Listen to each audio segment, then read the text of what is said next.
নমস্কার বন্ধুরা, সকলকে জানাই বিপত্তারিণী পুজোর অসংখ্য শুভেচ্ছা।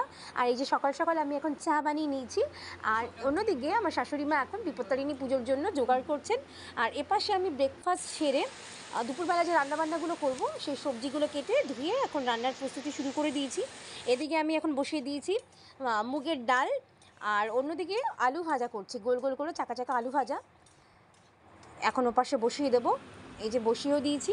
আর ওদিকে আমি দেখে আসি গিয়ে এখন শাশুড়ি মা কী করছে। এই যে এপাশে এখন ওনার কিন্তু 13 রকমের ফল কেটে, মানে ফলটা পুজোর ফল বানিয়ে 13 রকমের ফুল আর ওপাশে 13 রকমের মিষ্টি সব সাজিয়ে নিয়েছেন। উনি এখন মন্দিরে যাবেন এই জন্য। এদিকে আমার মুচমুচে করে আলু ভাজা ততক্ষণে কমপ্লিট হয়ে গেছে। আর আমার শাশুড়ি মা আজকে যেহেতু উপোস আছেন, উনি আজকে দুপুরবেলা কিছু খাবেন না, মানে ভাত তরকারি কিছু খাবে না। তো এই যে আমার রান্নাবান্না হয়ে গেছে, এখন বাজে 1:45। এখন আমার শ্বশুরমশাই হাজব্যান্ড ওদেরকে খেতে দেবো। শাশুড়িমার আসতে একটু দেরি হবে, সেই জন্য আমাদের 3 জনকে উনি খেতেও আগে আগে খেয়ে নিতে বলেছেন।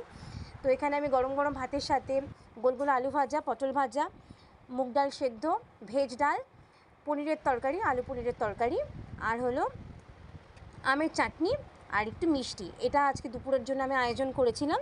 তো আমার আজকে দুপুরের আয়োজন সকলের কেমন লাগলো এটা কিন্তু অবশ্যই জানাবেন।